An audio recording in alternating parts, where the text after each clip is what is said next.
Bienvenidos al segundo tutorial de la profe Luz Marina Gutiérrez, docente de química en el colegio IED Los Naranjos en la localidad de Osa.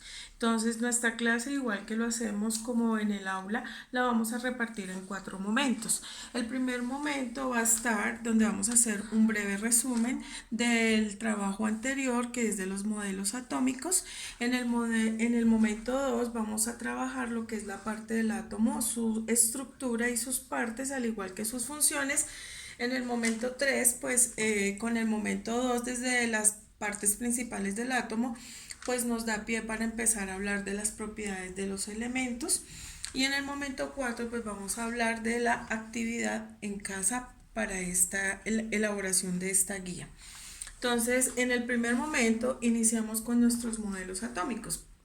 Nuestro modelo atómico lo vamos a empezar a trabajar a partir del direccionamiento como las manecillas del reloj. Entonces vamos a empezar con el primer científico, que es Dalton, pero sin antes mencionando que los modelos atómicos, su estudio empieza a partir del año 1700 hasta la actualidad.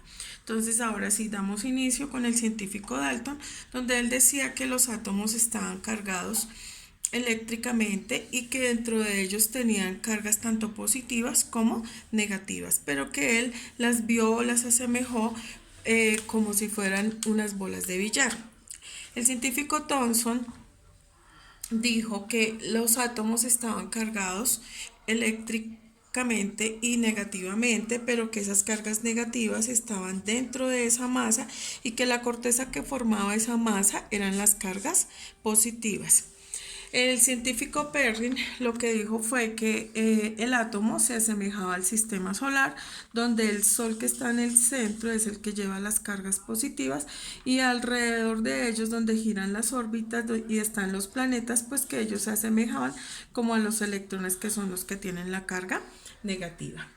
El científico Nagaoka, él lo que hizo fue utilizar como estudio la parte del planeta Saturno, y entonces él dijo que su centro era donde estaban las cargas positivas y que alrededor en sus halos, en cada uno de sus halos estaban lo que eran las partículas negativas, en este caso los electrones. El científico Rutherford, él lo que hizo fue asemejar el átomo como como el sistema solar. Entonces, ¿qué pasó con el sistema solar? Pues que el centro es el Sol, que es el que tiene las cargas positivas, y alrededor estaban cada una de sus órbitas, y en cada una de las órbitas pues estaban situadas esas partículas de carga negativa llamadas electrones.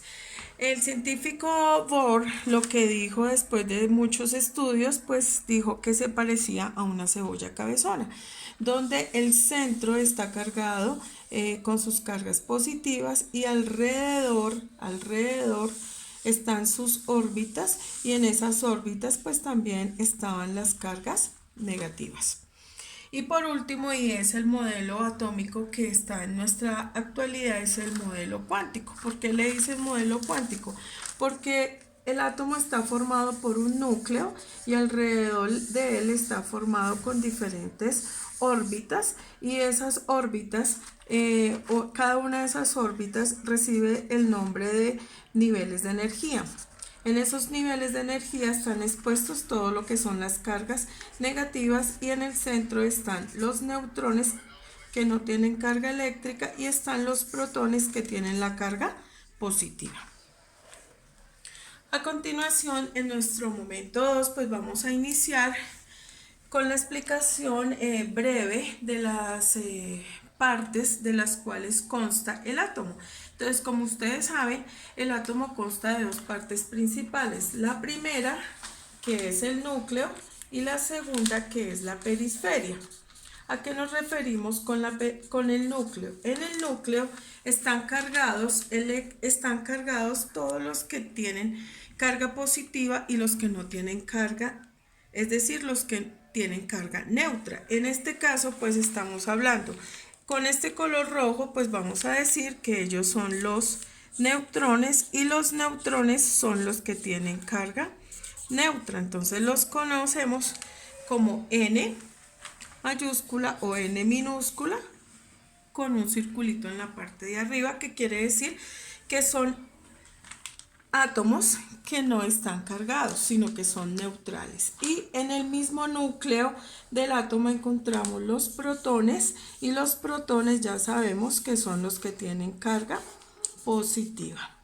¿Listo? En la periferia encontramos las diferentes órbitas, y esas órbitas son los niveles de energía y los números cuánticos. Entonces podemos encontrar el K, podemos encontrar el M y así sucesivamente. Y en ellos estas partículas que tenemos acá de color verde pues son las que transitan y son los electrones, que son los que tienen carga negativa. Entonces los conocemos con la letra N y con un menos en la parte de arriba.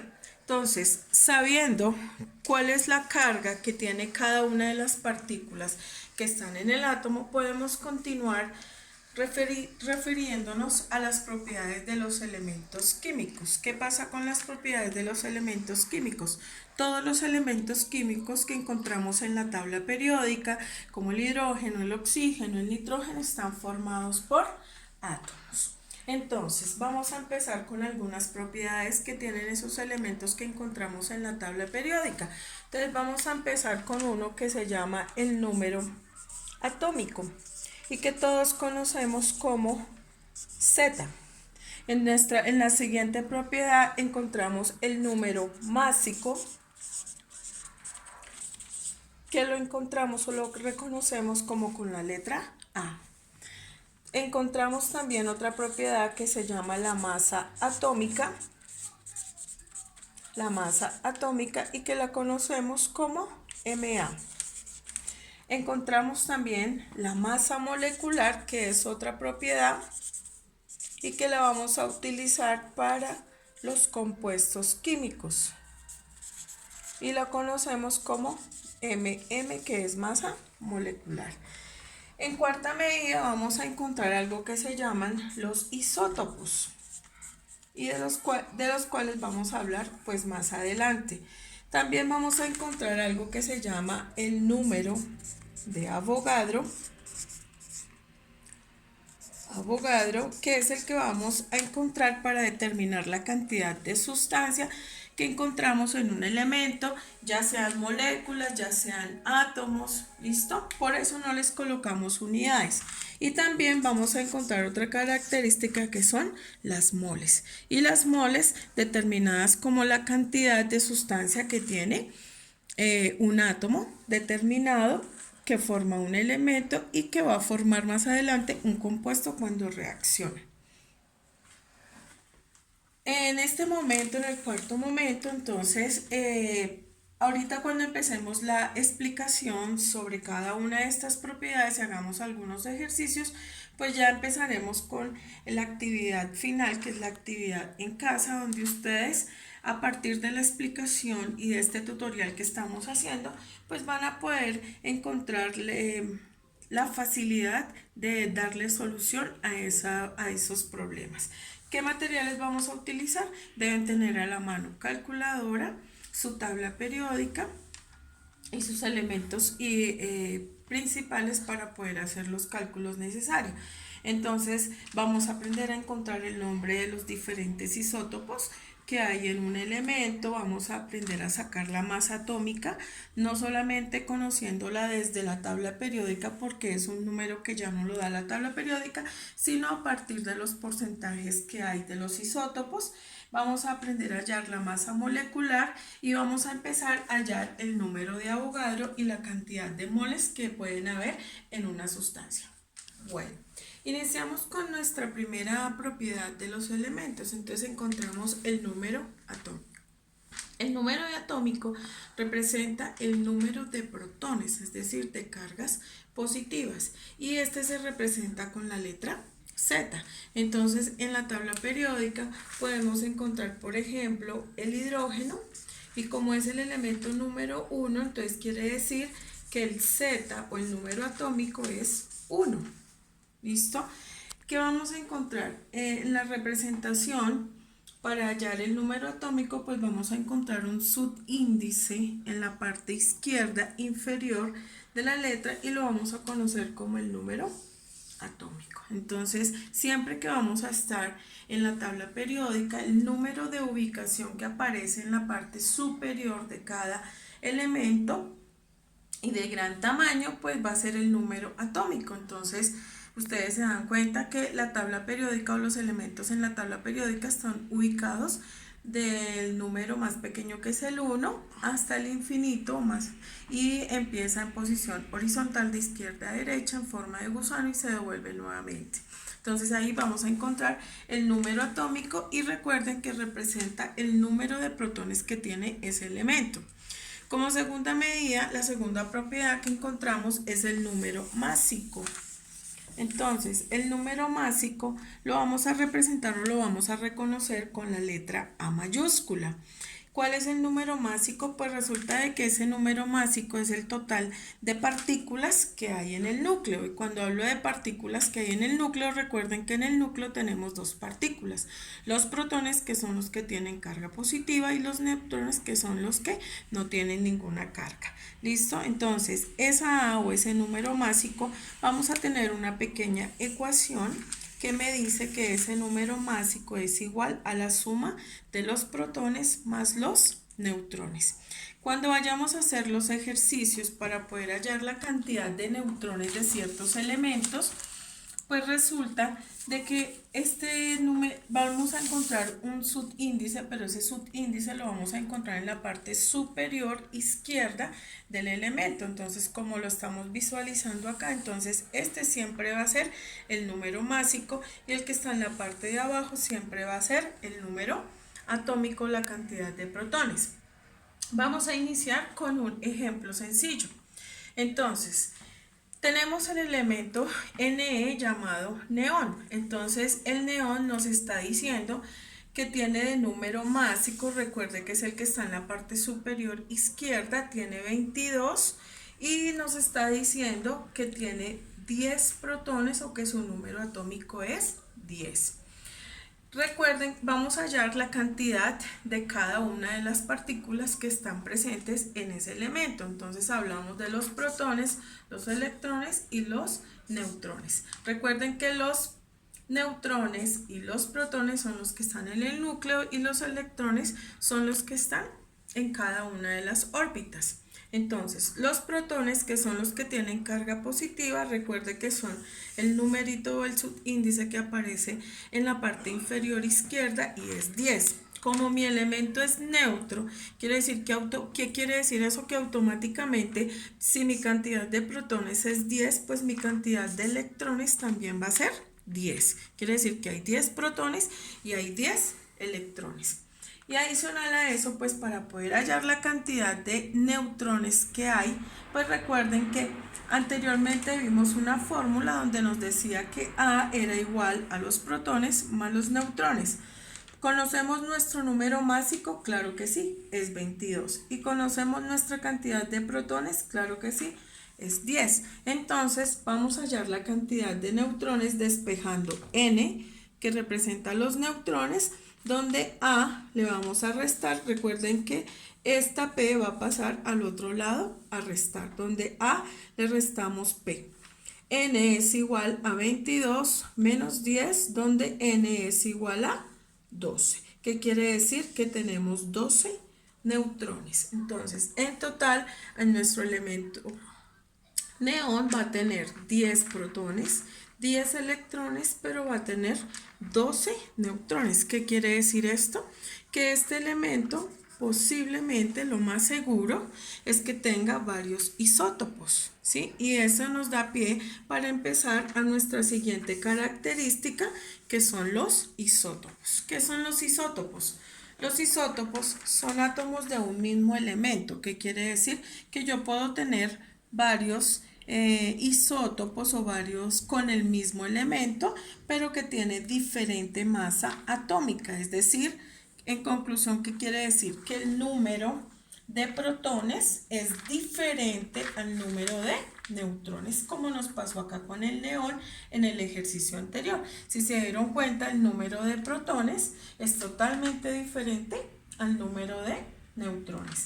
Entonces, para eso pues daremos una siguiente sesión que tiene que ver con solamente el manejo de isótopos para poder hacer ejercicios que están en la guía que van a ser de aprendizaje en sus casas. Entonces, para terminar con este momento, entonces simplemente podemos decir que los isótopos pueden ser de dos clases, unos que son estables y los otros que son inestables. ¿Qué quiere decir estables? Pues que sus características siempre permanecen y no van a cambiar, mientras que los inestables son elementos donde sus características van a estar cambiando permanentemente.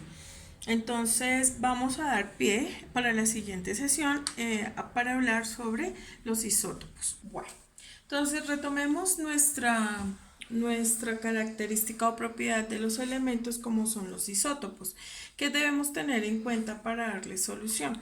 Entonces, tener en cuenta la fórmula del número másico que dice que es igual a la suma de los protones más los neutrones. ¿Listo? Como ven, encontramos un elemento que se llama el litio. Este litio tiene 3 isótopos. Recuerde que son elementos que tienen el mismo número atómico, pero que tienen diferente masa atómica. ¿Listo?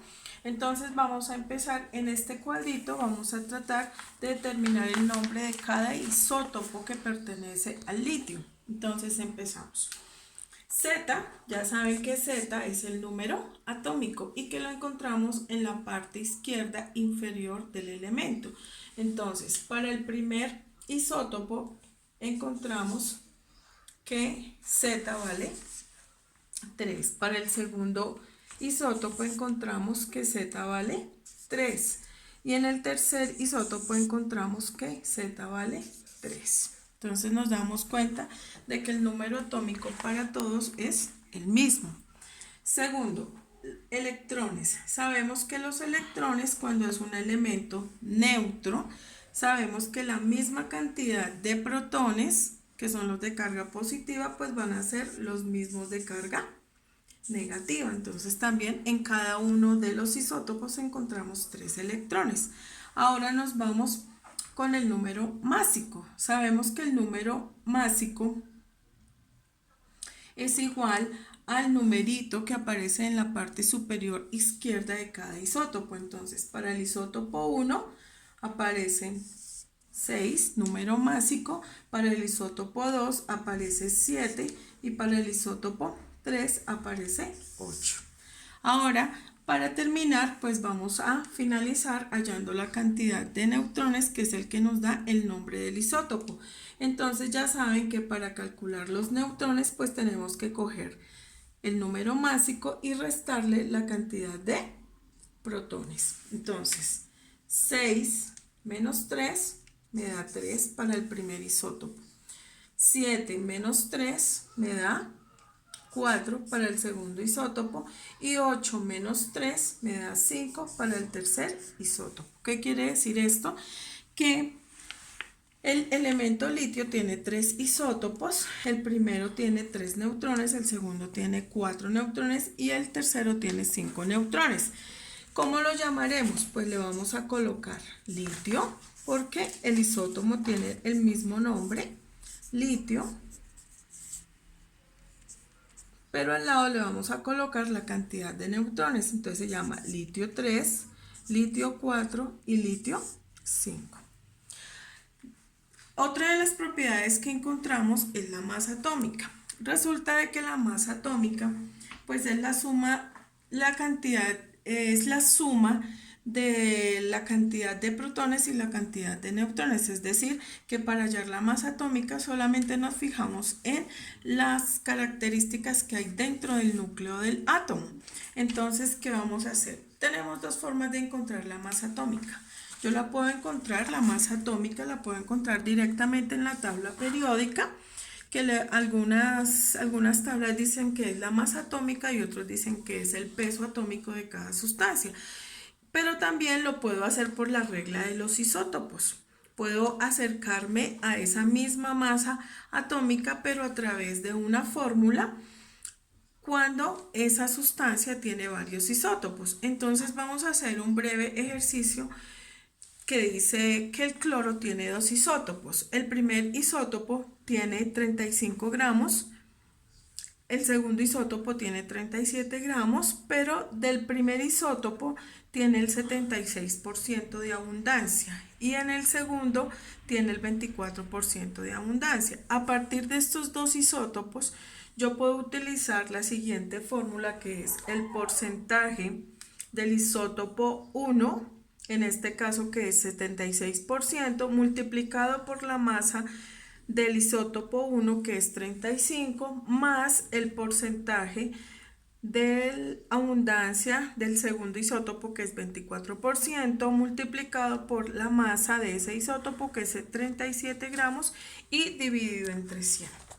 Y vamos a verificar que se acerca o se asemeja al mismo valor que aparece de la masa atómica en la tabla periódica. Entonces vamos a empezar. Masa atómica, en este caso vamos a hablar del cloro, es igual al porcentaje de A, que serían 76%, multiplicado por la masa, que serían 35 gramos, más el porcentaje de B, que sería 24%, multiplicado por la masa, que serían 37 gramos, todo eso dividido entre 100. Haciendo mis cálculos en la calculadora, valga la redundancia, esto nos daría 35,4 unidades de masa atómica, que en este caso son iguales a los gramos. Si nos damos cuenta, este valor se asemeja al que encontramos en la tabla periódica. Entonces tenemos dos formas de encontrar la masa atómica. Hay otra propiedad que se llama la masa molecular, pero la masa molecular, cuando hablamos de masa atómica, hablamos de átomos, de elementos, mientras que si hablamos de una masa molecular, estamos hablando de la masa que encontramos en un compuesto. Cuando hablo de un compuesto es porque está formado de varios elementos. Entonces vamos a hacerlo con el compuesto más sencillo y más importante de todo ser humano, que es el agua. El agua está compuesto por dos elementos. ¿Cuáles son los elementos? Uno, que es el hidrógeno, que está representado con el símbolo H, y dos, el oxígeno, que está representado con la letra O. ¿Qué necesitamos para poder hallar esa masa? Este numerito que aparece en la parte inferior al lado de cada elemento es la cantidad de átomos que hay de dicho elemento. Si mi símbolo o mi elemento, en este caso el oxígeno, no tiene ningún subíndice, pues asemejo que hay un átomo. Entonces, para hallar ese peso molecular, ¿qué necesito? Primero, la cantidad de átomos. Entonces, iniciemos con el hidrógeno. ¿Cuántos átomos de hidrógeno hay? 2. ¿Cuántos átomos de oxígeno hay? 1. Y eso lo vamos a multiplicar por la masa atómica. ¿De quién? Del hidrógeno, que si lo buscamos en la tabla periódica es 1 gramo. Y del oxígeno, que si lo encontré, que en la tabla periódica nos dice que son 15,9, aproximadamente 16, aproximándolo. Multiplicamos 2 por 1, 2, 1 por 16 me da 16 y sumamos al final. Y nos da 18 gramos. ¿Qué quiere decir? Que el peso molecular del agua son 18 gramos. Y así lo podemos hacer con todos los compuestos que encontremos. Y la última propiedad que reúne, digamos que muchas de las anteriores, está el número de Avogadro y está la mol. Resulta que el número de Avogadro es una constante que ya está determinada y esa constante tiene un valor. Así como en las clases anteriores, ustedes saben que las constantes no cambian, su valor ya está determinado.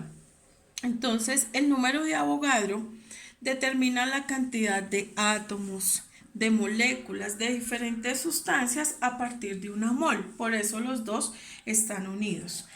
El número de Avogadro en este caso siempre, para que lo tengan en cuenta, este valor nunca va a cambiar. Entonces va a ser 6,02 por 10 a la 23. Depende de la sustancia, átomos, moléculas, depende. Por eso no lleva ninguna referencia aquí al lado, como lo hacen las otras sustancias, porque lo puedo utilizar de acuerdo a la necesidad que me estén preguntando en el problema.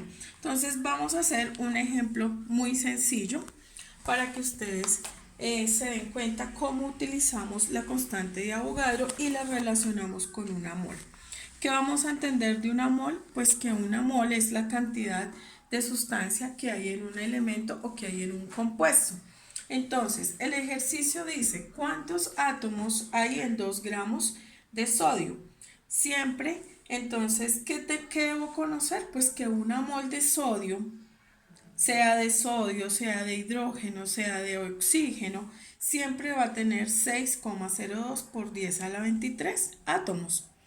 Y que una mol de sodio, si yo voy y la busco en la tabla periódica, pues mi sodio me va a pesar 23 gramos. Es decir, que una mol de cualquier sustancia es equivalente a la masa atómica o al peso molecular de una sustancia. ¿Listo? Entonces, empecemos. Siempre empiezo por lo que me da el problema.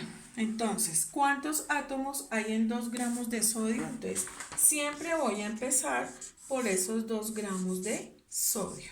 Pero como me están preguntando átomos, entonces yo siempre tengo que primero llegar a moles. ¿Listo? Entonces, ¿qué puedo decir? Entonces, inicio. 23 gramos de sodio que me pesa una mol, 23 gramos de sodio que me pesa una mol, tiene 6,02 por 10 a la 23 átomos. ¿De quién? Del mismo sodio, porque es de la misma sustancia. Recuerden que en los factores de conversión que hicimos en el aula, pues todo lo que teníamos aquí multiplicando y dividiendo lo cancelábamos, gramos de sodio con gramos de sodio, y ya nos quedan los átomos de sodio. Y realizamos la multiplicación, entonces nos quedaría 2 por 6,02 por 10 a la 23 dividido 23. ¿En qué nos dieron? En átomos. ¿De qué? De sodio. ¿Cuál es nuestra respuesta ya haciendo? Entonces nos daría 0,5 por 10 a la 23 átomos de sodio. Entonces, si se dan cuenta, es importante que sepamos que una mol de cualquier sustancia equivale a 6,02 por 10 a la 23 átomos o moléculas de dicha sustancia. Cuando yo hablo de átomos, hablo de elementos, pero cuando yo hablo de moléculas, hablo de compuestos. Y que una mol de cualquier sustancia es el peso atómico o es el peso molecular de esa sustancia. Bueno, espero que esta sesión les haya servido para aclarar dudas, para que puedan hacer con mayor facilidad su taller. Espero los comentarios en el link para poder darles solución y aclararles mejor las cosas. Entonces, les deseo lo mejor y espero que sea la resolución de la guía pues sea muy fácil para ustedes. Adiós. Chao, chao.